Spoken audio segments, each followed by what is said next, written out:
Buenas noches y bienvenidos a este tercer día de la Semana Cultural del Grupo Joven. Esta noche la conferencia es a cargo de nuestro hermano don José León Calzado, titulada Santiago en la batalla de Clavijo. Esperamos que os guste. Sin más os dejo con él. Gracias.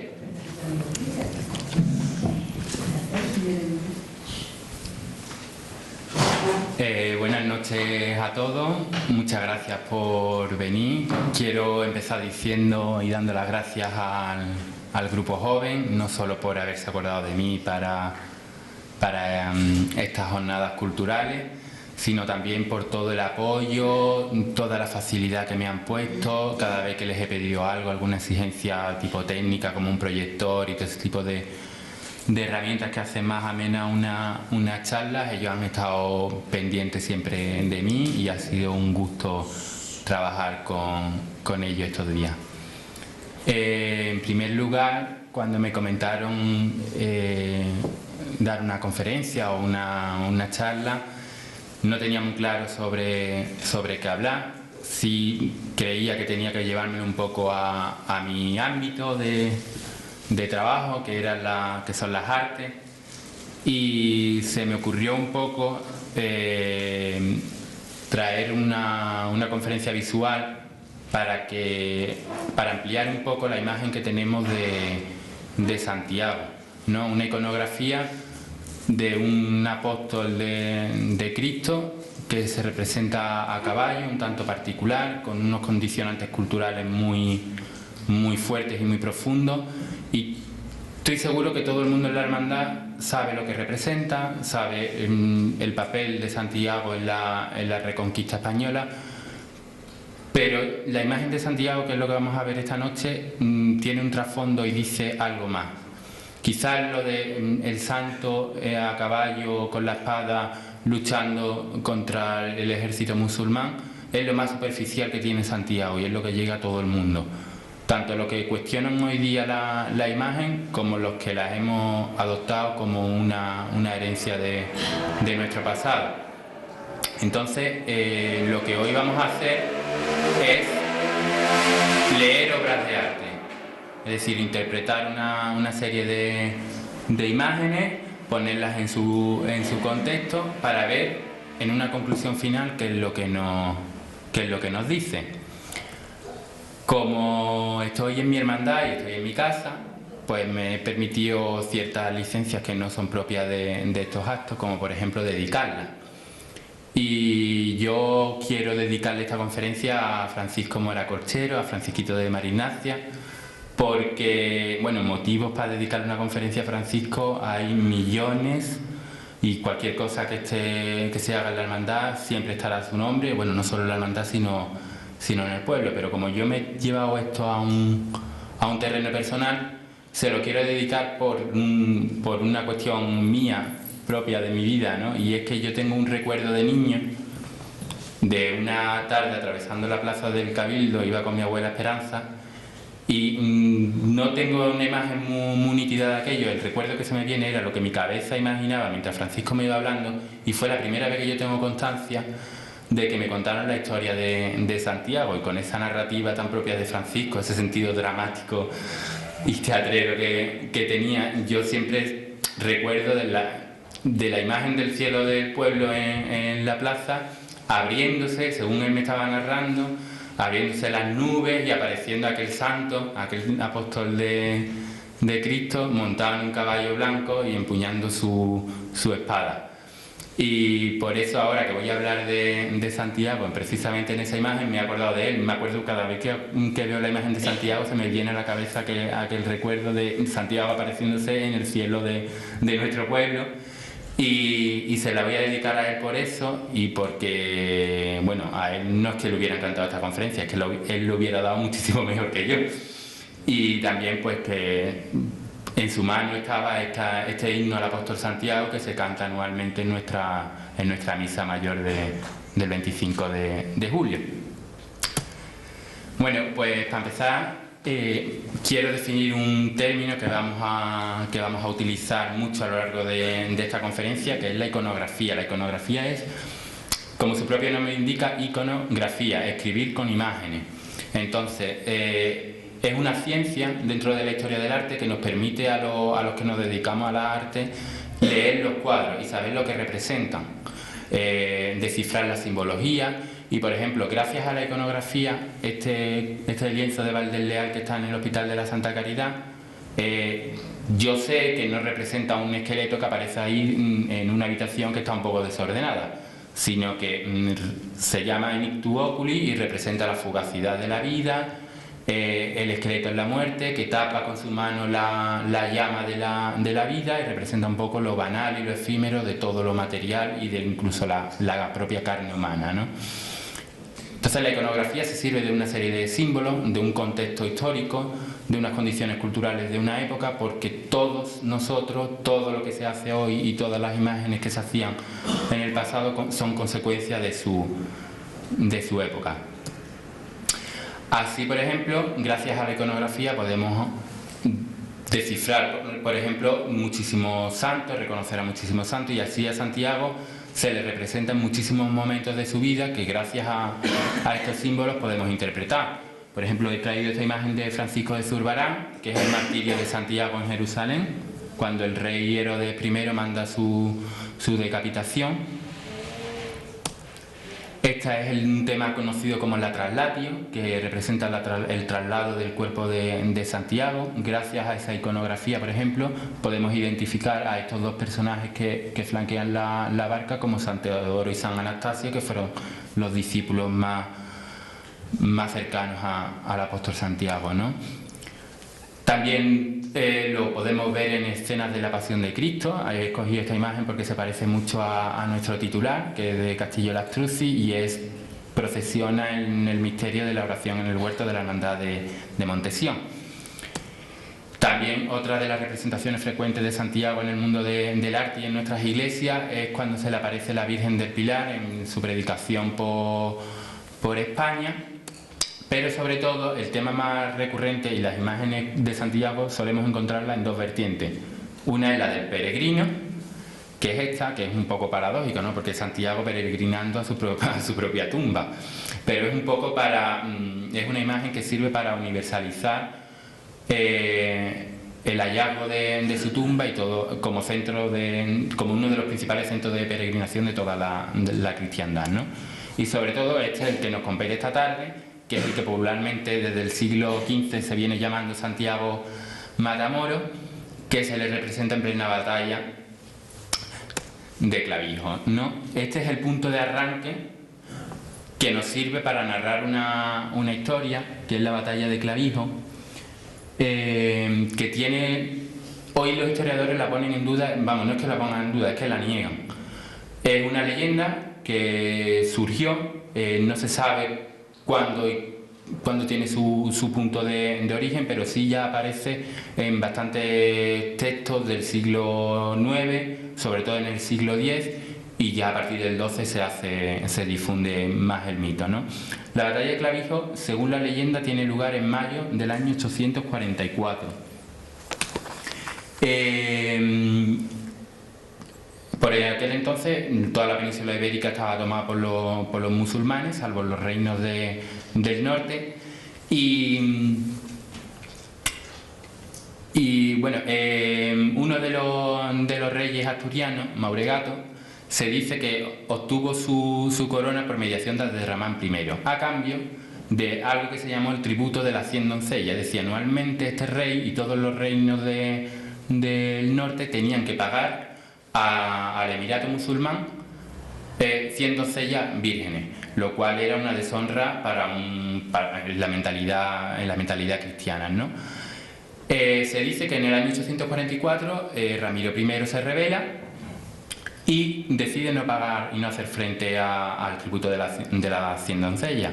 Abderramán II se levanta en armas y se enfrentan. Los ejércitos cristianos eran muchísimo menores que los musulmanes, tenían todas las de perder, y Ramiro I, en plena batalla, decide refugiarse en Clavijo, que es una localidad de La Rioja situada a unos 30-40 kilómetros de Logroño.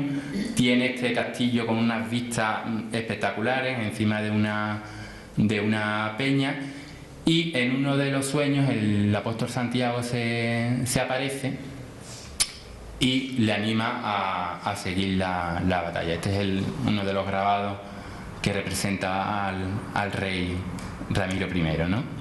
Y esta es una vista del castillo de Clavijón.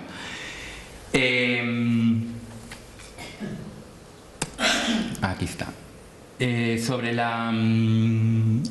el primer texto que encontramos con referencia ya escrita a la batalla de Clavijo es el texto del voto a Santiago. A partir de la batalla se establece el voto a Santiago, que no es más que el pago de un tributo de los campesinos de todo el reino a Santiago, gracias, agradeciéndole pues la defensa de sus tierras, ¿no? Y el texto del voto a Santiago es muy curioso. Me he cogido un extracto. Se atribuye a un obispo de Santiago del siglo XI, el obispo Marcio, y es muy curioso como la Iglesia muchas veces manipula algunas fuentes para su propio beneficio, y este obispo escribe como si él fuera el rey Ramiro I, ¿no? Y dice un extracto, dice así: ¿acaso no sabías que mi Señor Jesucristo, distribuyendo las otras provincias del mundo a mis hermanos, los otros apóstoles, confió por suerte a mi tutela toda España y la puso bajo mi protección?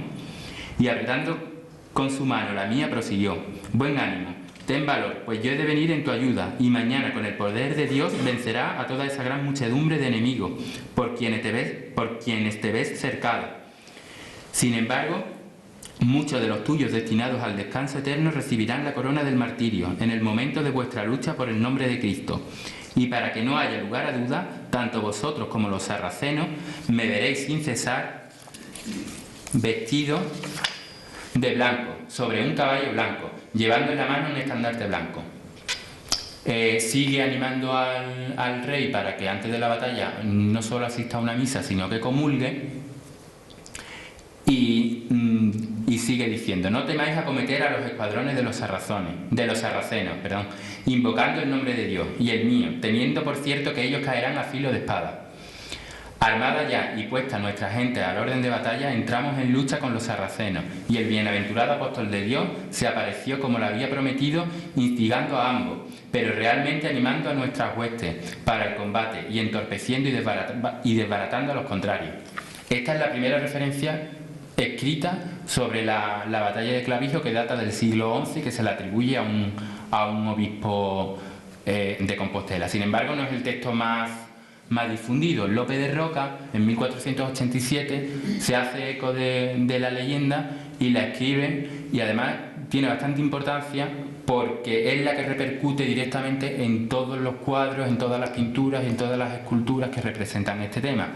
Y conforme voy leyendo podéis ver la imagen como se corresponde bastante con lo que dice. Un extracto dice así: yo soy Santiago, apóstol de Jesucristo, que vengo por te a ayudar, que sepas por verdad que en la mañana vencerás, con él ayuda de Dios, todos estos moros que te tienen cercado, aunque morirán muchos de los tuyos, a los cuales está aparejada la gloria del paraíso.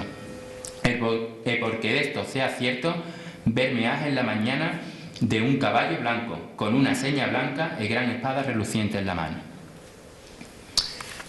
A partir de aquí, la batalla de Clavijo fue considerada como el punto de arranque de la Reconquista y sirvió para sacralizar la guerra y convertirla en una cruzada en defensa de la religión católica, y sobre todo en contra de lo que por entonces se llamaban a los musulmanes los enemigos de nuestra santa fe católica. El tributo de las 100 doncellas del Cableante es un mito, es decir, tampoco existió el tributo de las 100 doncellas, pero ha quedado su huella en la historia de España, y sobre todo en la cultura de los pueblos de alrededor. En Sorzano, en Logroño, se hace anualmente una procesión con las muchachas del pueblo, portando rosas en señal de su pureza y de su virginidad, vestidas de blanco también para recalcar esa pureza, y conmemoran el tributo de las 100 doncellas, que este tributo de las 100 doncellas no es más que una transposición de un tema mitológico, como lo encontramos muchísimas veces en la religión católica. y retrotrae a Santiago a la figura del héroe griego Teseo, que se rebeló contra el rey de Creta, Minos, que cuando conquistó Atenas le impuso un tributo de unas 19 doncellas vírgenes que eran anualmente entregadas al Minotauro que él tenía en su laberinto. Teseo, con la ayuda de Ariadna y un ovillo de hilo, logra entrar en el laberinto y mata al Minotauro, con lo cual la analogía de una historia con la otra es bastante evidente. Luego, aparte de esta repercusión en la cultura de los pueblos, también se conmemora anualmente la batalla de Clavijo, el día 23 de mayo, y como señal de esa aparición milagrosa de Santiago está esta cruz coronando una de las torres. Bueno, se puede ver la vista tan impresionante que hay desde lo alto del cerro. ¿Por qué se difunde y hay tantas imágenes de Santiago repartidas por todo el territorio nacional? Pues, en primer lugar, por una cuestión espiritual. Es decir, el cristianismo considera que el apóstol Santiago predicó la palabra de Dios en España. Aquí fue encontrado su cuerpo y en torno al siglo XI ya se consolida Santiago como un centro importante de peregrinación para toda la cristiandad, y se empieza a construir la gran catedral de Santiago de Compostela, que es la más importante de España.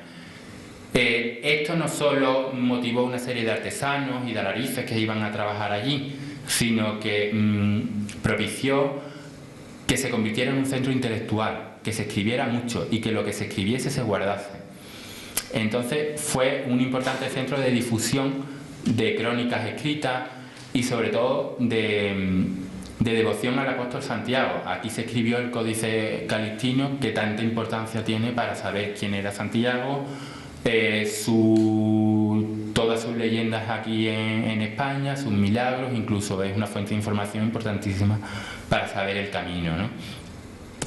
Por otro lado, que es fundamental, era que en España en estos años estaba metida de lleno en una contienda contra los musulmanes, que se necesitaba justificar esa guerra bajo el término cruzada, es decir, una guerra por motivos ideológicos, por motivos de religión, que contaba con el apoyo divino, y dentro de esa reconquista la creación de la Orden de Santiago, que fue fundamental no solo para la reconquista, sino para la fundación de muchísimos pueblos bajo la vocación del apóstol, y eso lo vemos en todos los pueblos de alrededor y en el nuestro, lógicamente. En una iconografía la conforman distintos elementos, distintos símbolos que cada uno nos van lanzando un mensaje y nos van recalcando el mensaje final que nos quiere decir esa imagen, ¿no? El primer elemento definitorio es el retrato ecuestre, es decir, todas las representaciones del Santiago Caballero o del Santiago Guerrero siempre va a caballo. Nunca hay una representación de Santiago que vaya andando con su espada en la mano, o sea, siempre va a caballo. El retrato ecuestre es una práctica que artísticamente se hacía desde la antigüedad, desde la Grecia clásica, y luego lo adoptaron los romanos. Aquí vemos el emperador Marco Aurelio, que se hace retratar así, y es un signo de nobleza y de dominio. O sea, retratarse a caballo es un símbolo de poder, y además da muchos mensajes, porque ya, es decir, la postura del caballo nos está diciendo un mensaje de quien lo monta, ¿no? Y esto se crea en la antigüedad y se ha seguido haciendo hasta nuestros días. Este es el sarcófago de Alejandro Magno, que es sin duda el primer precedente de la imagen del Santiago Caballero que vamos a tener en nuestro país, ¿no? Aquí, por ejemplo, podemos ver una representación de Alejandro Magno que tiene bastante paralelismo con la imagen nuestra de Santiago, es decir, monta un caballo, el caballo está alzado de las patas delanteras, bajo sus patas yacen los cuerpos de los vencidos y él levanta su mano derecha, empuñando, en este caso sería una lanza, ¿no? Pues esta imagen en particular será tomada a lo largo de la historia para representar a aquellos personajes que han destacado en su vida por las conquistas, por su caballerosidad, por su valor y por su carácter siempre vencedor en todas las batallas. Aquí este es un mosaico que representa también a Alejandro Magno, que lo vemos a ver aquí. Y lo representa exactamente de la misma manera, montado a caballo, el caballo está levantando sus patas delanteras y con su mano derecha empuñando el arma. Más tarde el emperador Galerio, en el año 303 a.C., decide levantar su propio arco de triunfo, y uno de los retratos que se hace en este relieve, que ya está bastante deteriorado, es montando a caballo y realmente de nuevo lo mismo. Él a caballo, bajo las patas del caballo los vencidos, y representa un poco las victorias de todas las batallas que tuvo que hacer frente este emperador en la frontera del imperio, en la parte del Danubio, ¿no? Este es el emperador Caracalla, en una de las monedas. Igualmente incide en su carácter de vencedor, de conquistador del imperio, y se retrata en una de las caras montado a caballo con el enemigo vencido entre las patas del animal, ¿no? Si van al Museo del Prado, verán a toda la corte española retratada por Velázquez, retratada por Goya, todos a caballo. Y en algunos casos exactamente con la misma postura, pues un poco recalcando ese mensaje, que así se retrata incluso Napoleón Bonaparte en 1800, cuando Jean-Louis David hace este maravilloso cuadro, que insiste un poco más en lo mismo. Y esto es para que vean un poco cómo el lenguaje desde hace un montón de siglos se ha mantenido exactamente igual y se ha utilizado en según qué momentos para difundir más o menos el mismo mensaje, pero en distintas épocas y con distintos condicionantes. El arte cristiano no solo, el retrato ecuestre no es solo una práctica del arte civil y de la corona, sino que también el arte cristiano participó de él. Esta es una representación de San Teodoro, es una pintura de lo que se llama el arte copto, y se le representa montado en un caballo blanco, con el enemigo entre las patas del animal y con su lanza sometiéndolo. Por lo tanto, el caballo es el elemento definitorio y que nunca deja de aparecer en la imagen del Santiago caballero, ¿no? El caballo ya en sí nos está diciendo algo. El caballo para el arte cristiano es símbolo de nobleza, de fuerza, de vigorosidad y de vitalidad. Y sobre todo el hecho de que sea blanco. El caballo blanco tiene una trascendencia bastante profunda, y es que no solo es la contraposición de lo blanco es bueno y lo negro es malo, sino que hace referencia también un poco a las Sagradas Escrituras. Por ejemplo, Zacarías en el Antiguo Testamento dice: y miré, y he aquí un caballo blanco, y el que lo montaba tenía un arco, y le fue dada una corona, y salió venciendo y para vencer. Es decir, un caballo blanco como sinónimo de vencer una batalla, ¿no? Pero es que San Juan Evangelista, uno de nuestros titulares, en el Apocalipsis, ve a Cristo montando a caballo, luchando, venciendo, y el caballo es blanco, ¿no? Dice así San Juan en el Apocalipsis, en el capítulo 19: entonces vi el cielo abierto, y aquí un caballo blanco, y el que lo montaba se llamaba Fiel y Verdadero, y con justicia juzga y pelea. Sus ojos eran como llamas de fuego, y había en su cabeza muchas diademas, y tenía un nombre escrito que ninguno conocía, sino él mismo. Estaba vestido de una ropa teñida en sangre, y su nombre es el Verbo de Dios. Y los ejércitos celestiales, vestidos de lino finísimo, blanco y limpio, le seguían en caballos blancos. De su boca sale una espada aguda para herir con ella a las naciones, y él la regirá con vara de hierro, y él pisará el lagar del vino del furor y de la ira de Dios Todopoderoso. Y en su vestidura y en su muslo tiene escrito este nombre: Rey de Reyes y Señor de Señores. También en el mismo Apocalipsis de San Juan vemos una figura que son los 4 jinetes del Apocalipsis.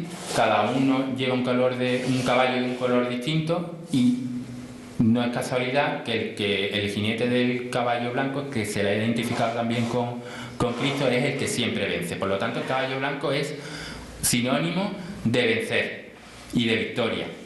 Y luego también, en este retablo del Hospital de la Caridad, que está en la fachada, aquí en Sevilla, constituye un poco pues, la imagen el prototipo de la imagen que vamos a tener siempre de Santiago, con las patas delanteras levantadas, en un mensaje de caballero vencedor, de caballero victorioso y de caballero conquistador y luchador. Sin embargo, no va a ser siempre esa misma postura. Aquí en la Catedral de Granada, por ejemplo, lo vemos con una de las patas alzadas, que esto es símbolo de nobleza y de dominio. Este cuadro es maravilloso, es de Tiepolo, está en el Palacio Real, y me gustaría que os quedáis con esto porque va a servir bastante para las conclusiones de la conferencia, porque Tiepolo capta muy bien lo que significaba el mito de Santiago en la batalla de Clavijo, que iba más allá de lo que era una guerra, una batalla, y el apóstol Santiago luchando contra el ejército musulmán. Y así nos lo muestra con una de las patas levantadas. Y fíjense cómo la espada no es que la utilice, sino que la posa delante de este personaje aquí, que entrega su espada en señal de que ha sido vencido, ¿no? Y tiene un halo de espiritualidad y de triunfo, más que de batalla y más que de victoria, que va un poco en consonancia con el mensaje que al final descifraremos. A pesar de que es muy popular el dicho de qué color es el caballo blanco de Santiago, hay artistas que, como en este caso, en este retablo de cerámicos de Alicante, que representa el caballo con unas manchas negras. Este que está en la colección Carranza de Sevilla, que se está exponiendo en el Alcázar de Sevilla, pues por ejemplo el caballo es negro. Y esta estampa tan popular de los años 60, pues también vemos al apóstol Santiago en un caballo negro. Es decir, que las fuentes son unas, las intenciones son otras, la simbología es la que es, pero luego el artista hace y deshace según le conviene. Otro de los elementos definitorios de Santiago es la espada. La espada va más allá de un arma. Tiene una simbología que la enlaza con la justicia, ¿no? Porque la espada simboliza el poder y la victoria. Así lo vemos en la representación del dios Marte, del dios de la guerra, siempre porta su espada, ¿no? En la Edad Media, por la morfología de la espada, se le atribuía un significado de una cruz, y en cada una de sus partes se le atribuía o se la entendía como una de las virtudes teologales. Por ejemplo, el pomo, que es el extremo del puño, era la fortaleza, porque es la que equilibra la espada. El puño, por donde se agarra, es la prudencia que debe reinar en aquel que la maneje. La liger es la temperancia o la templanza, y la cuchilla es la justicia, porque es la que le da a cada uno lo que le pertenece. Y la rectitud de toda la espada es la verdad, porque la verdad siempre lleva un camino que nunca se tuerce. Así es como se le representa a la justicia, una alegoría, y como veis, en una de sus manos porta la espada como señal de justicia. Hay muchas imágenes de Santiago que portan una tipología muy llamativa de espada, que es la que se llama espada flamígera, que es una espada cuya cuchilla es ondulante y simboliza un rayo de sol. La espada flamígera tiene un montón de significados en el mundo de la masonería, y no hace otra cosa más que recalcar y subrayar el sentido de justicia que tiene la espada, porque es un rayo de sol, y el sol siempre ha sido símbolo de justicia. De hecho, hay una expresión que nosotros decimos mucho, que hace un sol de justicia. Y así también tiene un significado de justicia, pero divina.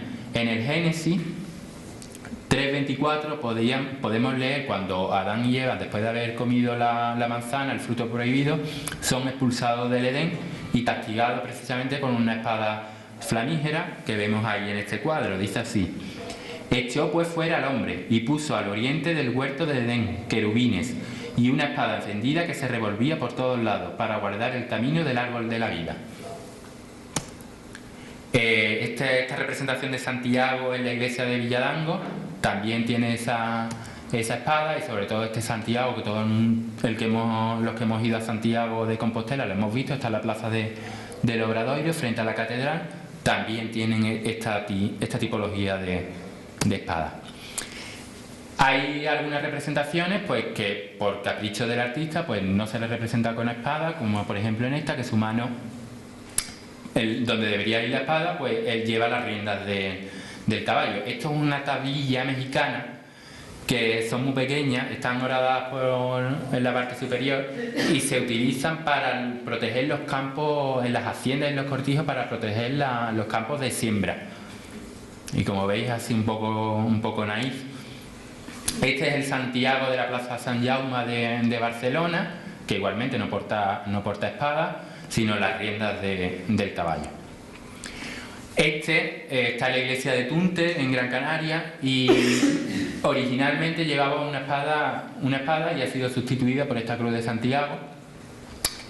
Pero bueno, aún así me sirve, porque Santiago en muy raras ocasiones utiliza la espada como arma, sino que la enseña como un emblema de justicia, ¿no? Aún así, hay representaciones como este Santiago de la iglesia de Santiago de Almería, que está utilizando la espada claramente y la está clavando en uno de los musulmanes, ¿no? Esta curiosa representación de Vázquez de Arce, también está Santiago de pie sobre el caballo, empuñando la espada y prácticamente clavándosela a uno de los enemigos. Me llama mucho la atención de este cuadro lo fiel que ha representado el paisaje de Clavijo, ¿no? Con el castillo al fondo, la peña y demás. A veces la espada pues se sustituye por una lanza, como es en este cuadro de Paolo de San Leocadio.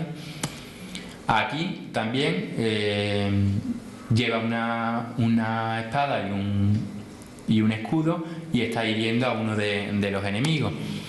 Este grabado, que no se ve muy bien, pero me ha parecido muy interesante, porque en lugar de una espada lleva un tridente. Y sin duda la espada, como elemento definitorio de Santiago, va a ser el emblema de su devoción. Ahí vemos una de las primeras representaciones de la Orden de Santiago, como al principio se distinguían porque llevaban una espada sobre su capa blanca. Esa espada, si le sumamos la flor de lis con todo el simbolismo cristiano que tiene, de la Santísima Trinidad, etcétera, pues nos daría lugar a esta cruz de Santiago, que nosotros los angustiados pues colgamos de nuestros balcones cada 1 de julio hasta el día 25, ¿no? Otro de los rasgos definitorios de Santiago es que, según la crónica que ya antes leí, Santiago portaba una bandera, y una bandera blanca. No nos dice si llevaba una cruz, si llevaba un escudo, si llevaba nada. En los ejércitos cristianos de la Edad Media, el que llevaba una bandera o un estandarte eran los altos cargos, es decir, era una persona destacada dentro de los regimientos. Entonces tiene bastante paralelismo con eso, y también con la idea del estandarte de enseñar, de ser imagen de y de ser una representación de. La representación más común es Santiago con una espada blanca, como la vemos en esta cerámica de Tentudía, con una espada blanca y una cruz roja en ella. Aún así, de vez en cuando, por caprichos del artista, pues la espada se sustituye, como en este caso, por un escudo. Aquí lo vemos sustituido por una cruz. Esto es un retablito portátil de México. Son unas tablillas muy pequeñas, de unos 15 centímetros, y sirven para llevarlas cada uno consigo, las ponen en el coche y demás. Son muy naif. Este es de la Virgen de Pueblito, y bueno, como rasgo o como anécdota, vemos que el caballo de Santiago está errado y lleva el anagrama de la Virgen. Esta composición, que este cuadro es impresionantemente grande, es de Luca Giordano, está en Madrid, y aquí vemos como Santiago no lleva la espada, se la llevan una pareja de ángeles. Esta composición va a ser después muy repetida por el éxito que tuvo. O aquí, por ejemplo, no lleva espada para sujetar las riendas del caballo. La bandera va a ser también muy usada para representar el hecho de que Santiago es el patrón de España y de tantos reinos del norte de España, ¿no? Por ejemplo, aquí lleva la bandera del reino asturiano con esa cruz de la Victoria. Esta representación también es muy curiosa por la cantidad, por lo cruel de la escena, ¿no? Porque no es Santiago luchando contra sus enemigos, sino que va con el ejército cristiano, y los que yacen abajo no son musulmanes, sino que son esa parte del ejército al que se hacía alusión en las crónicas, que iban a caer y que se les tenía concedida pues la entrada en el paraíso, ¿no? Otro de los rasgos que nos van a permitir saber que estamos delante de un Santiago Matamoros pues son los musulmanes. Normalmente suelen estar representados con un grupo reducido, pues simplemente para aludir, ¿no? Y con un sentido de sometimiento. Aún así, vemos estos cuadros. Este, por ejemplo, repite la composición del que antes vimos de Luca Giordano, y el artista que pintó este cuadro recurre a una composición que ya por entonces era muy extendida, que es la de la Capilla Sixtina de Miguel Ángel, del Juicio Final, donde vemos a Cristo en el centro, los condenados a la izquierda y los salvados a la derecha. Pues aquí lo mismo, Santiago en el centro, a un lado los que se van a salvar, es decir, el ejército cristiano, y el pecado, los enemigos de la Santa Fe, pues al otro lado, que serán los condenados, ¿no? Bueno, antes vimos el Santiago que coronaba el Palacio de Rajoy, que está en la Plaza del Obradoiro. En el tímpano se representa esta también la batalla de Clavijo, y aquí Santiago lo vemos no con los musulmanes, sino acompañado del ejército cristiano. A veces los musulmanes aparecen representados pues con trozos de su propia anatomía, brazos, piernas y cabeza. Este es el retablo del Alcázar de Segovia, que es bastante sangriento, no solo por la escena de Santiago, sino por el pobre San Sebastián ahí asateado, o Santa Águeda abajo, que porta uno de sus pechos que le fueron mutilados y el otro lo tiene tirado en el suelo. Esto también va mucho en consonancia con el gusto de la época. O por ejemplo, aquí en la iglesia de Santiago de la Coruña, que se representa a Santiago a caballo, sin musulmanes ni nada. Otro factor va a ser el atuendo, que en las crónicas no nos dice si Santiago iba vestido de una forma o de otra. Entonces, pues irá un poco en consonancia con los tiempos. A principios de la Edad Media, Santiago se hace patrón de los caballeros y de los hidalgos, y por eso se le representa siempre con una armadura, como en este cuadro. A veces se le representa vestido de peregrino, y esa túnica de peregrino va a dar lugar a otra serie de vestimentas que, derivadas de esa, se le enriquecen con motivos florales, con motivos geométricos, con otros motivos dorados, como por ejemplo puede ser nuestro caso. O otras veces Santiago se le viste según la moda de la época, que lo vemos vestido a la manera del siglo XVIII, por ejemplo. También el folclore de cada lugar va a incidir bastante en la indumentaria de Santiago. Aquí este es de México y aparece pues con esas telas bordadas, con ese colorido tan rico propio de ese lugar, ¿no? También las tradiciones de cada sitio pues inciden un poco en ese aspecto. Santiago, pues cada comunidad lo ha ido acogiendo según su propia cultura, ¿no? Este sale en Guatemala y la tradición dice de pedirle un deseo a Santiago anudando un pañuelo, y aquí lo vemos pues cubierto de pañuelo hasta... Y además muy curioso los atuendos del caballo y la bandera que portan. Esto es la procesión del 25 de julio, está todo el mundo en la calle, hay una noria detrás, o sea, es un día allí grande, ¿no? Otro de los factores es el paisaje, que en la pintura de la Edad Media y moderna va a ser algo como anecdótico y un poco para tapar, ¿no? En el siglo XIX, José Casado de la Lizal, que estaba imbuido en esa corriente de la pintura histórica, representa este retablo de Santiago en la batalla de Clavijo, dentro de la iglesia de San Francisco el Grande, y sí se ve que tiene ese sentido narrativo de la pintura de historia. Se ve Santiago centrando la composición, a un lado los musulmanes, al otro lado el ejército cristiano, y sobre todo la fidelidad con la que ha representado la localidad de logroñesa de Clavijo, la peña, el castillo y el pueblo un poco ahí abajo. Este cuadro ha sido muy difundido en calendarios. Yo, por ejemplo, en mi casa tengo una lata de carne de membrillo y la tapadera se representa este cuadro. Este está en Gran Canaria y aquí, por ejemplo, el paisaje de Clavijo es sustituido por un trozo de mar y al fondo se ve una de las ciudades musulmanas del norte de África. Se ven las cúpulas de los minaretes de las mezquitas y sobre todo esas montañas del Atlas africanos, ¿no? Luego, como todo lo de la Edad Media, se vio en ese sentimiento y en ese afán de las reliquias, de que existieran pruebas materiales de las apariciones de Santiago. Y, por ejemplo, en La Rioja, estas huellas que son de dinosaurios que se han quedado fosilizadas en la piedra durante un montón de años, decía la leyenda popular que eran las huellas del caballo de Santiago, ¿no? Y hay muchos libros que todavía dicen eso, ¿no? Esta es la iglesia de Santiago de Coimbra. La toma de Coimbra en el año 1064 por Fernando I es una de las primeras apariciones que se tienen constancia de Santiago a caballo. Y además es muy curiosa porque no se le representa guerreando, sino que se le aparece a un... La primera crónica se le aparece a un peregrino que venía de Grecia.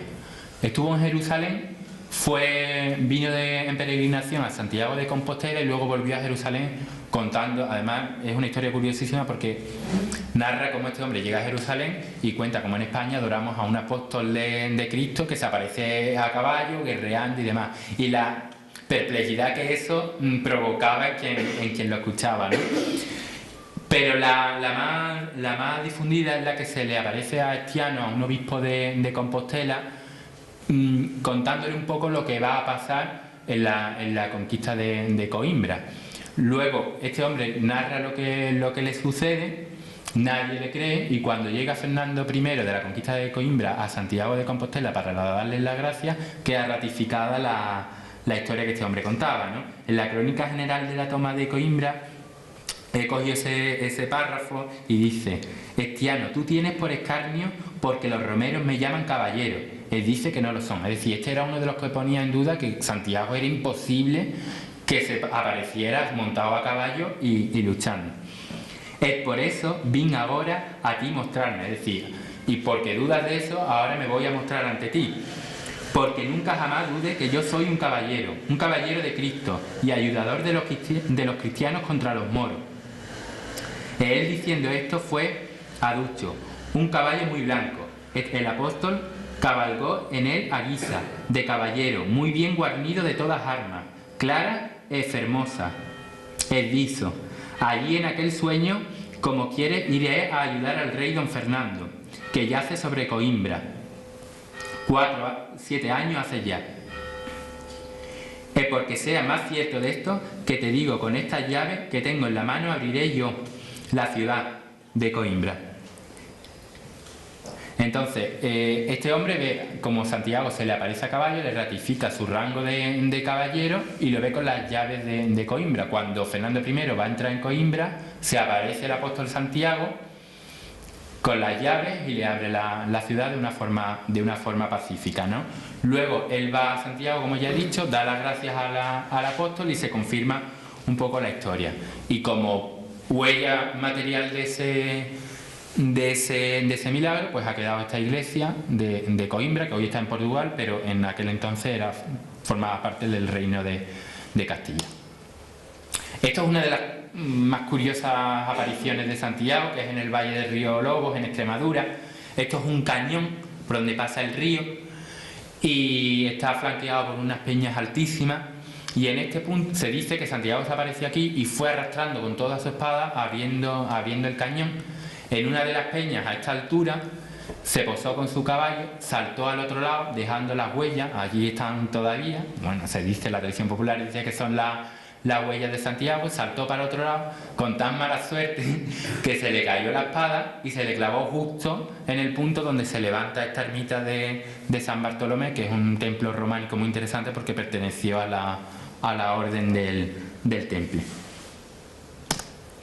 Luego esto está en el monasterio de Cañas, es una reliquia con 2 herraduras pertenecientes al caballo de Santiago, porque Santiago se apareció también en las Navas de Tolosa en el año 1212, la principal batalla de la Reconquista, pues no podía estar ajeno el apóstol, ¿no?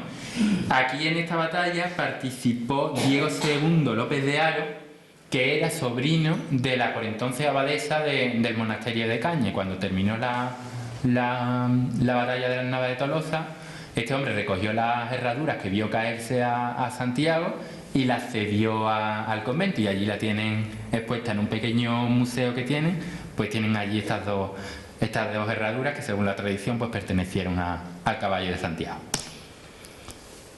Como funcionó también el mito aquí en la Reconquista, pues cuando se conquista la América y las Indias, pues se lleva el mismo argumento, y entre ese mismo argumento está Santiago, que en lugar del matamoros pues ahora es el mataindio. Aquí lo vemos en el relieve de la iglesia de Santiago de México, como esa figura de los moros pues han sido sustituidas por indios. Se ven claramente los rangos, ¿no? Los rasgos físicos. Santiago sí aparecerá en muchísimas batallas. La primera que se tiene constancia es en la batalla de Sensla, en Tabasco, en 1519, y en una de esas batallas, pues por ejemplo se le vio aparecer en la conquista de la Ciudad de México. Aquí hay un dilema, porque Pizarro no era de la Orden de Santiago, ni pretendía serlo, él era devoto de San Pedro, y por un lado estaban los cronistas que se enfrentaban porque Santiago no se apareció en México, y por otro lado estaban los que sí, ¿no? Por ejemplo, Bernal Díaz del Castillo en el siglo XVI escribe la historia verdadera de la conquista de Nueva España, y en lo relativo a México dice: todos dijeron que vieron por 3 veces al del caballo rucio, picado, pelear en su favor contra los indios, y que era Santiago, nuestro patrón. Esto es una pintura contemporánea que es bastante curiosa, está en México, en una iglesia de México, y aquí vemos a Santiago luchando contra uno de los dioses precolombinos, y volando sobre la Ciudad de México con esas pirámides y tal, pues como debió de ser antes de la llegada de los españoles. También se aparece en la conquista de la ciudad que lleva su nombre, Santiago de Guatemala, que quedó tomada el día 25 de julio de 1524, era la antigua ciudad Ixmiché. Y así el relato de Francisco de Fuentes y Guzmán sobre la conquista de Santiago de Guatemala dice: se dejó ver a la frente del ejército español, delante del paje de bastón de don Pedro de Alvarado, que advirtiendo la maravillosa aparición, haciendo alto y preguntando a los caballeros que le seguían en él a vanguardia si vían al señor Santiago. Le respondieron que sí, que le vían, montado a un caballo, armado de punta en blanco y con la espada en mano y arbolada. Esto es un monumento a Santiago porque se dice que en el lugar exacto donde se apareció, desde el momento de la toma de la ciudad, pues hubo una imagen de Santiago Apóstol que se ha ido desapareciendo, reponiéndose a lo largo de la historia, y ahora tienen colocado este monumento de bronce. Esto está en Cuzco. Santiago tiene una gran devoción en Lima y en Perú.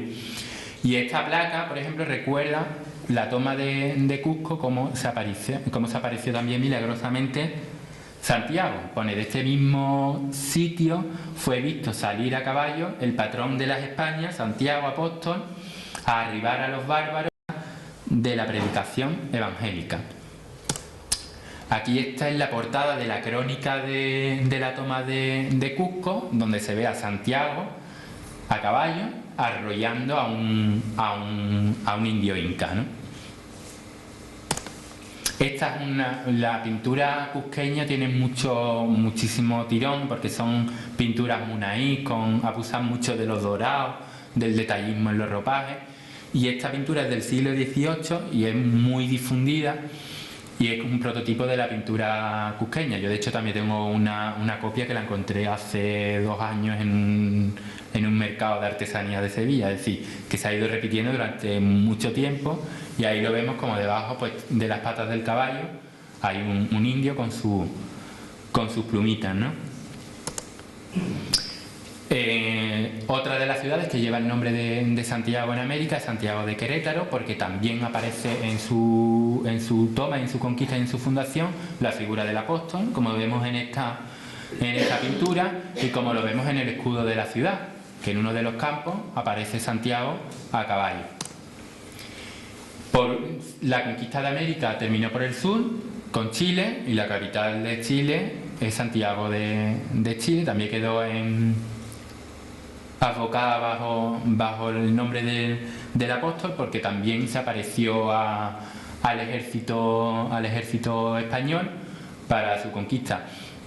Hay una novela que es de Isabel Allende, que se llama Inés del alma mía, que cuenta un poco la historia de la conquista de Chile, de Pedro de Valdivia y demás, y es curioso cómo hace referencia continuamente cada vez que van a atacar, y que cada vez que los atacan los indios y demás, cada vez que pasaba eso, pues es muy curioso, y además insiste bastante en ello, como todos los pertenecientes al ejército español invocaban siempre el nombre de Santiago, antes, durante y después de la lucha. Esta aparición es un poco especial, porque no sé, parece que se dieron cuenta de que el apóstol Santiago había estado luchando con ellos cuando terminó todo y empezaron a contar. Los indios del sur de Chile eran muy numerosos, y en la expedición de Chile, como nadie apostaba porque aquello se ganase, pues solamente fueron 32 caballeros abanderados por Pedro de Valdivia, y en medio de la batalla pues contaron que había 33, y poniendo un poco de acuerdo las opiniones de todos, se dieron cuenta que el número 33 no era otro que el apóstol Santiago, que se había puesto a luchar con ellos. Por ejemplo, a ver si lo tengo aquí, Alonso de Ovalle, en su histórica relación del Reino de Chile, dice en que los de a caballo eran 33, lo cual había también notado Francisco de Villagrán a tiempo de la batalla, por lo cual se tuvo cosa cierta, como fue que aquel caballero que allí estaba, además de los 32 conocidos, era el glorioso apóstol Santiago, enviado de la divina providencia, para dar socorro al pueblo de su advocación, que invocaba su santo nombre.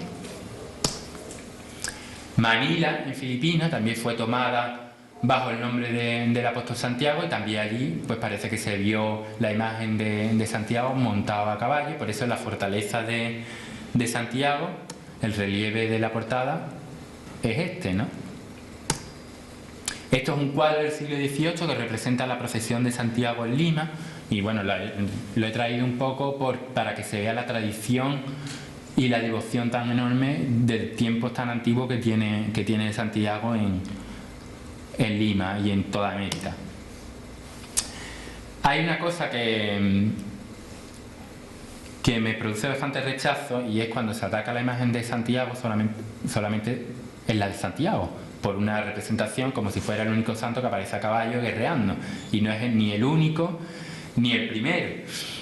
Por ejemplo, uno de los santos que son representados así, a caballo blanco, luchando contra el mal, es San Jorge. Lo que pasa es que aquí el mal está representado con la figura de un dragón. Pero el caso más llamativo y más paralelo a Santiago es San Millán, que se aparece en la batalla de Simancas en el año 939 para ayudar al rey Ramiro del reino Astur-Leonés, a Fernán González del condado de Castilla y a García Sánchez del reino de Pamplona en su batalla contra el ejército de Abderramán III. Igualmente, en agradecimiento por esta aparición y por esta ayuda, se instala lo que fue el voto de San Millán. Incluso hay bastantes intelectuales de la época que debatieron incluso el patronazgo de España y se enfrentaron un poco por ver quién era, si Santiago o San Millán. Este lo tenemos bastante cerquita, que es en la Capilla Real de la Catedral de Sevilla, que representa la entrega de la ciudad de Sevilla, y el que vemos montado a caballo es San Fernando. Pisa un musulmán y delante de él, arrodillado, está el emir ¿cómo se llamaba? Afatat, que le está entregando las llaves de Sevilla. San Demetrio, también a caballo y guerreando y luchando. Y San Venceslao, que apareció en Alemania ayudando al ejército alemán en la batalla de Cluny en el año 1126. Ya para terminar la conferencia he querido hacer una lista de imágenes con las representaciones más destacadas de Santiago, ya sean por antigua, por la calidad artística y demás, ¿no? Esta es la primera representación de... Bueno, sobre esto hay un debate también. ¿Cuál es la primera representación ecuestre de Santiago, ¿no? Hay muchos que dicen que es el Tumbo B, hay otros que no. Y bueno, yo he traído esta página del Códice Calixtino, al que antes hice referencia, el Códice Calixtino, que en los últimos días es noticia porque se encuentra en paradero desconocido, y en una de sus páginas pues se representa a Santiago en su calidad de caballero sobre un caballo blanco, con su espada y con su bandera. Es muy curioso esta representación y la morfología que tiene, porque va a servir de punto de arranque para muchísimas otras representaciones análogas, ¿no? Aquí vemos un detalle. Esto es la entrada de la sacristía de la iglesia de Betanzos. Esta imagen, por lo recóndito del lugar, en la mayoría de los textos que se han escrito sobre la imagen de Santiago aparece desapercibida. Yo me la he encontrado de casualidad. Y después, leyendo la historia de la iglesia, es bastante curiosa, porque la iglesia es del siglo XI, pero se va remodelando a partir de los siglos sucesivos, y en el siglo XIV se decide reconstruirla por completo. Entonces, esta imagen de Santiago se ve que es una piedra cortada, rellenada con mortero, que ha sido trasladada de un lugar a otro, por lo cual no es muy descabellado pensar que perteneciese al tímpano de la antigua iglesia y que fue trasladado aquí a la entrada de la sacristía. Representa a Santiago montado a caballo, con su espada y con su bandera en una de sus manos, pues siguiendo un poco la morfología de la representación que se había visto en el Códice Calixtino. Aquí hay una figura, está muy deteriorada, que es una especie de orante que no se sabe muy bien lo que puede representar, ¿no? Hay bastantes teorías en cuestión a eso. Esta es la portada, que es ya del siglo XIV, que se ve ya más trabajada. Sigue exactamente las mismas características. Recuerdo también esa representación del Códice Calixtino, y de nuevo la figura orante, que muchos profesores han querido ver en ella una de las doncellas, de esas 100 doncellas que fueron liberadas por la batalla de Clavijo, ¿no? Esto esto es un tímpano de la Catedral de Santiago de Compostela. Esta fue ejecutada en el siglo XII, ya es de las últimas partes que se hacen de la catedral. Y de nuevo, Santiago. Todavía no encontramos los musulmanes derrotados entre sus patas, sino figuras de orante que no se sabe muy bien lo que representan, si son canónigos, si son fieles, o si son por una parte la corona del reino asturiano o las doncellas por otra parte. No se sabe muy bien lo que es. Esta iglesia de Santiago en Coedo, que está en Orense, está fechada, como se ve en las grafías que están grabadas en la portada, y ya por primera vez aparecen las figuras de los musulmanes bajo las patas del caballo, y además es muy curioso porque ha mantenido la policromía original, ¿no? Y es del año 1244. Así llegamos a lo que para muchos es la primera representación de Santiago, Matamoros, que está en el Tumbo B de la Catedral de Santiago de Compostela.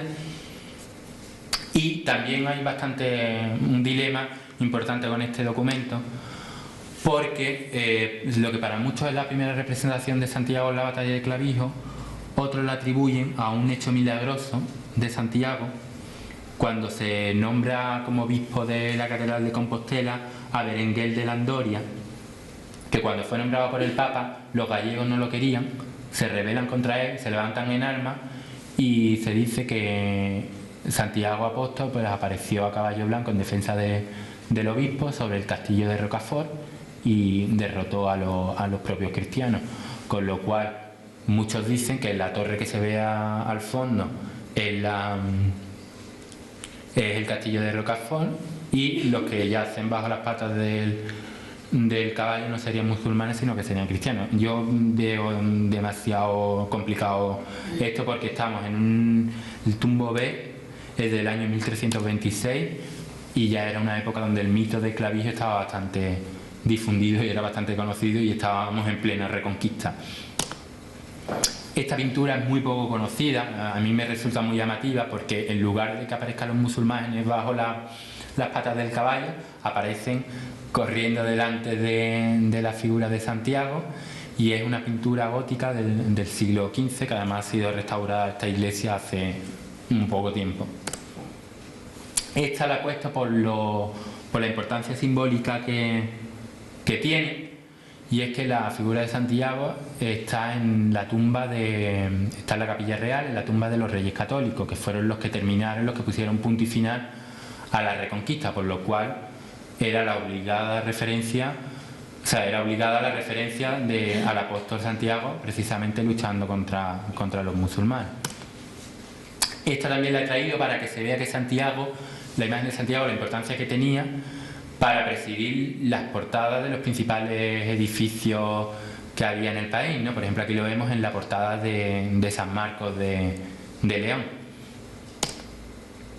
Esta pintura la he traído porque está en la iglesia de Santiago de Sevilla, es una pintura impresionante, es del siglo XVI. La hizo Mateo Pérez de Alessio, que fue el pintor que hizo el gigantesco San Cristóbal de la Catedral de Sevilla, el que está en la puerta de San Cristóbal, frente al Alcázar de Sevilla, al lado de la tumba de Colón, y hace este cuadro que es impresionante. Es una lástima que allí en la iglesia de Santiago lo tengan tapado, porque bueno, con los cultos de la Hermandad de la Redención, pues lo tapan bastante y es un cuadro de bastante mérito. Aquí Santiago, si le veis, está ataviado con el uniforme de la Orden de Santiago, ¿no? Esto es una de las capillas laterales de la misma iglesia de Santiago, la capilla de Juan de Torres y Navarro, que tiene este frontal de altar de cerámica sevillana del siglo XVII, que en el centro pues se representa la imagen de Santiago a caballo con una cruz en la mano y abajo pues se ve una cabeza, un brazo y una espada. Esta es la portada de las reglas de la Orden de Santiago, por lo tanto se le representa como guerrero, con armadura. Hay un ángel que le va a coronar con un casco en señal de protección. Y me llama mucho la atención cómo hace referencia al número minoritario que eran los cristianos frente al ejército que aquí aparece en masa de los musulmanes, ¿no? Este es el Santiago que se venera en la localidad de Villanueva del Ariscal, que tiene mucha vinculación con la Orden de Santiago. Este es la imagen de Santiago de Castilleja de la Cuesta, que es del siglo XIX, que también procesiona el 25 de julio. Y bueno, he traído esta foto porque como anécdota tiene el estandarte blanco que estrenó Santiago cuando se le puso, nuestro Santiago cuando se le puso la medalla de Alcázar, ¿no? Y bueno, después de haber hecho este recorrido por todas las imágenes de Santiago, quizás en comparación, bueno, esto es una cosa que nosotros ya sabemos, pero por ratificarnos un poco más en ello, ¿no? Nos damos cuenta de la factura tan importante y tan buena que tiene nuestra imagen de Santiago, que es un grupo escultórico de una calidad artística excelente. Yo muchas veces viéndolo, no sé, me pongo un poco en el papel de esa hermandad, que lo había perdido todo en el año 32, y cómo fueron al mejor. Es decir, tenemos una hermandad reducida a ceniza, tenemos lo más importante, que es la devoción y la fe, y en lugar de andarnos con chiquita, pues nos vamos al mejor imaginero del momento, que era Antonio Castillo Lastruzzi, que nos dejó este fantástico grupo escultórico. Yo, como angustiado, y creo que todos siempre estaremos eternamente agradecidos a José Montero Perea, Agustín Díaz Perea y a Manuel Cabrera García, que fueron los que se trasladaron en 1940 a la calle San Vicente, al estudio de Castillo Lastruzzi, para pedirle este grupo escultórico, que es el que veneramos en nuestra hermandad, y que costó unas 17.000 pesetas de la época. Santiago se le representa a caballo, vestido con túnica derivada del atuendo de peregrino, pero enriquecida con una especie de bordados en oro, bueno, de motivos que simulan el bordado en oro, porque la imagen está tallada completamente. Monta sobre caballo blanco, empuña una espada, y bajo las patas del animal pues yace un musulmán que ya está muerto, y uno de ellos que ha abandonado su espada en los combates de la Edad Media. El que conservaba la espada, el último que la perdía, era el que la ganaba. Y aquí, como veis, pues la espada ya está en el suelo en señal de derrota, ¿no? Es curioso como frente al contrato que se hace de la Virgen, que se especifica que se le entrega una fotografía para que sirva de referencia a la hora de tallar la Virgen, de Santiago no se especifica nada, ni siquiera la tipología ni la iconografía que debía de seguir.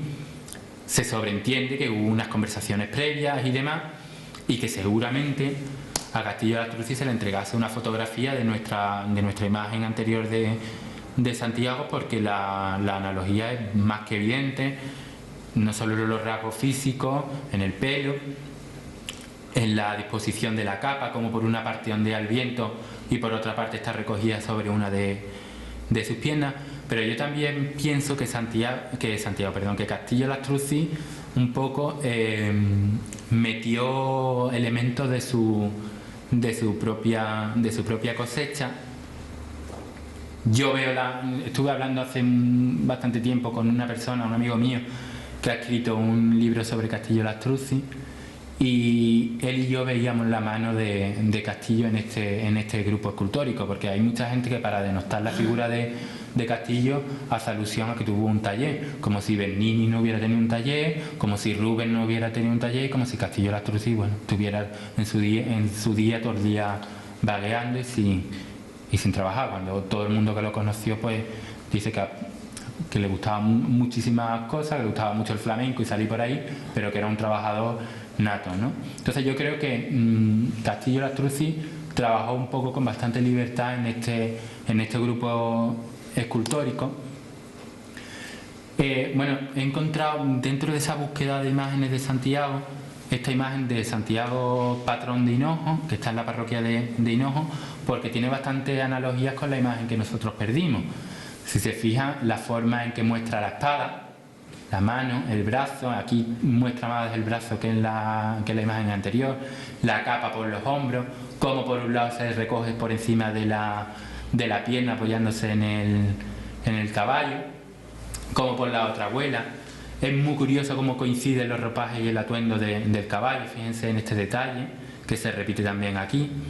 Y me llamó la atención porque quizá se deba al mismo autor o al mismo círculo, ¿no?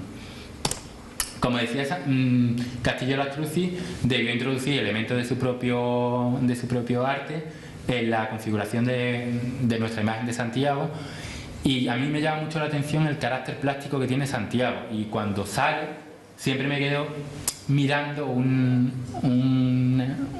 imagen que es cómo proyecta la silueta de Santiago en la fachada de la iglesia, y se reconoce perfectamente todas sus partes, y eso es por la riqueza plástica tan enorme que tiene la figura. Y es que Castillo siempre trabajó en paralelo con los cuadros. Así vemos este cuadro, cómo le sirvió para hacer este misterio de la presentación al pueblo de la Hermandad de San Benito.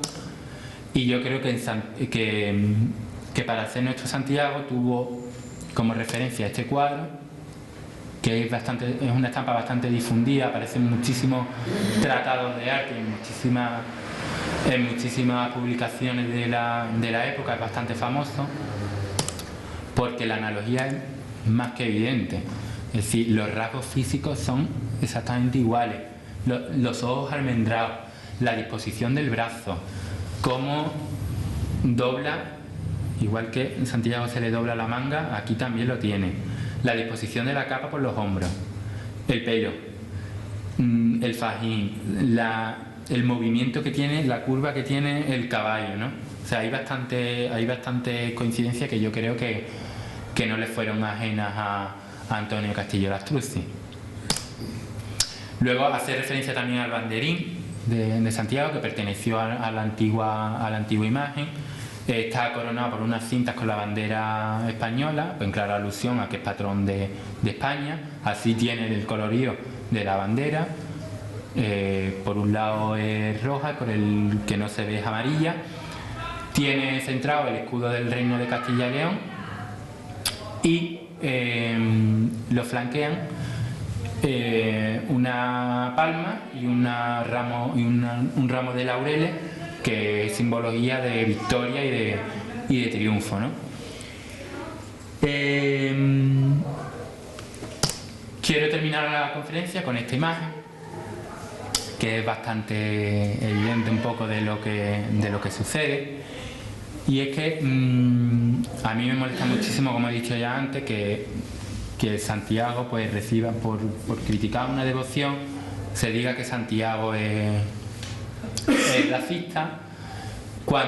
Yo recuerdo cuando entré a estudiar en la carrera en primer curso, y además fue una cosa que me repitieron hasta que terminé, todos los profesores me decían, es injusto que analicemos los objetos históricos y en este caso las artes con una mentalidad contemporánea. Es decir, para estudiar una obra de arte la tienes que hacer bajo el prisma de un contexto cultural, entendiendo cuáles son los condicionantes históricos de la época, económicos, filosóficos y religiosos, para entenderla. Cuando surge Santiago, estamos hablando de los siglos X y XI, el término racista es que no existía. O sea, había una cruzada, un territorio conquistado, a los musulmanes se les consideraba enemigos de la Santa Fe, y es un contexto completamente distinto al de hoy, que es del siglo XXI, que existe una cosa que se llama tolerancia, que existe respeto, que consideramos a los musulmanes como hermanos nuestros, porque igual que los judíos veneramos los tres al mismo Dios. Uno lo llaman Yahvé, nosotros lo llamamos Dios, ellos lo llaman Alá, y son distintos caminos para adorar a un mismo Dios. Entonces, esa injusticia de analizar los objetos históricos, la herencia del pasado, con una mentalidad del siglo XXI, pues crea imágenes tan paradójicas como esta, que destruyen por completo todo lo que yo he contado desde que empecé. Porque si nos vamos al mundo de la iconografía, no hay ninguna fuente documental, ni en la leyenda dorada aparece un santo que cabalga encima de un caballo blanco por una pradera de margaritas con el puño en alto. Y para que vean lo absurdo de este caso, como no hay 2 sin 3, no es la primera vez que pasa, y no es la primera vez que pasa con la imagen de Santiago.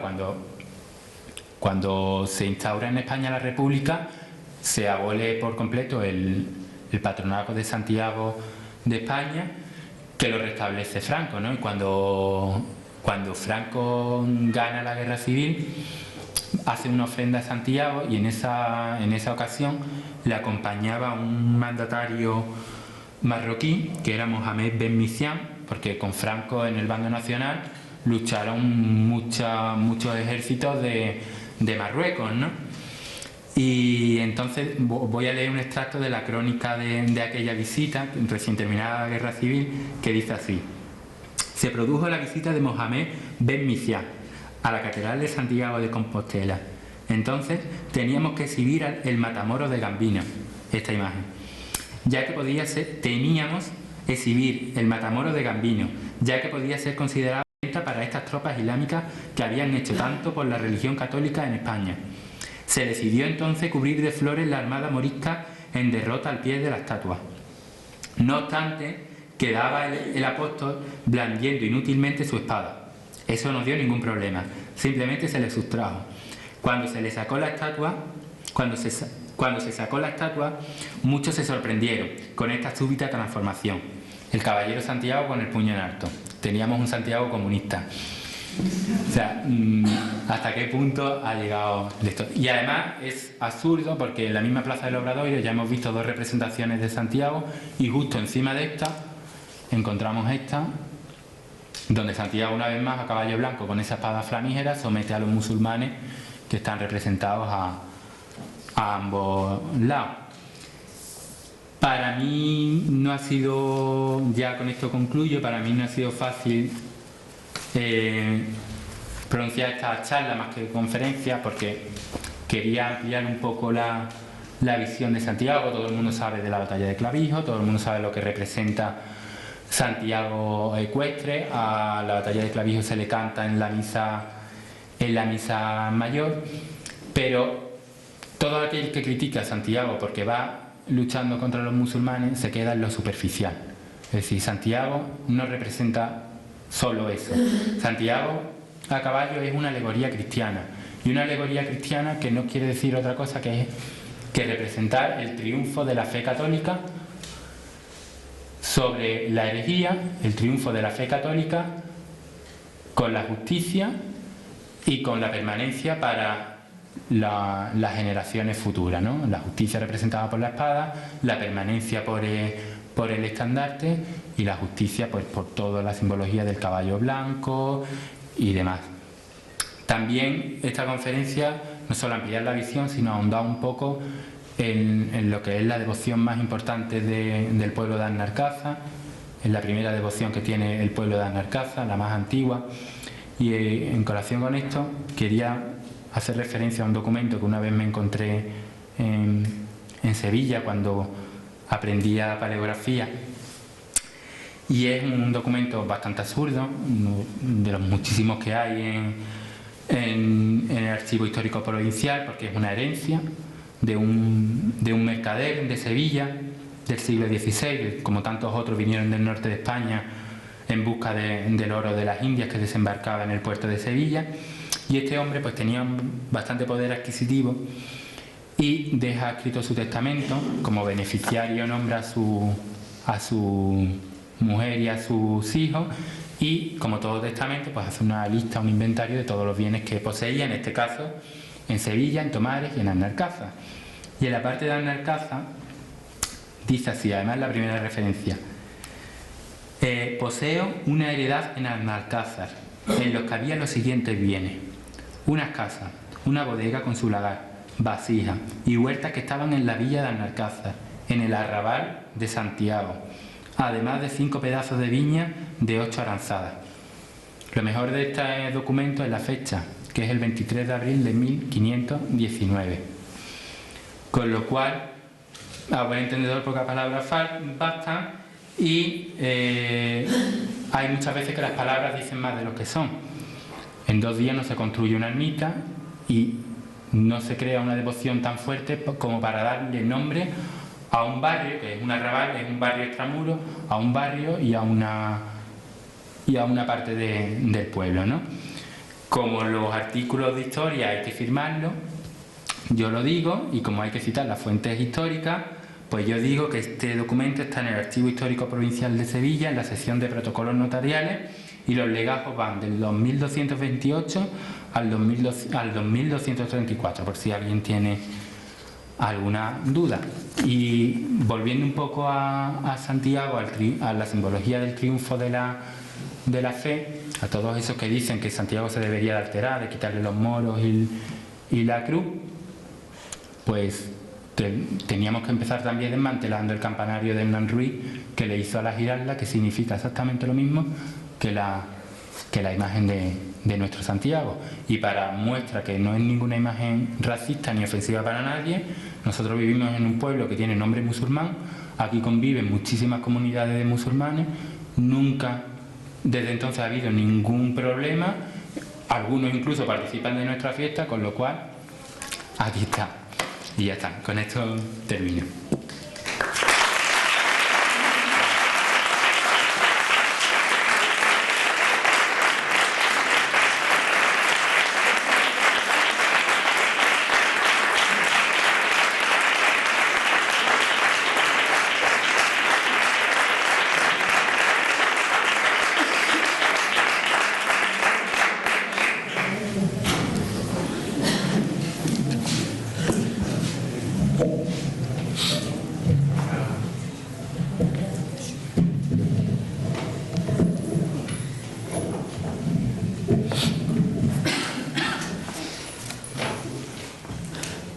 Bueno, tras esta charla que creo que a todo el mundo le ha gustado, le hago entrega Muchas gracias. de un obsequio del Grupo Joven y de la Junta de Gobierno para que tenga constancia de este día para la Hermandad de Santiago. Muy bien. Creo que le ha venido muy bien Muchas gracias. y la ha engrandecido más de lo que, Nada. de lo que es. O sea, Yo agradezco a vosotros esta jornada, que ya es el segundo año, y que bueno, que quedará como tantas iniciativas y tantas cosas que se hacen en esta hermandad, pioneras, que después sientan las bases de muchísimas cosas en el pueblo. Y aquí el que tiene historia, pues presume de ella, ¿no?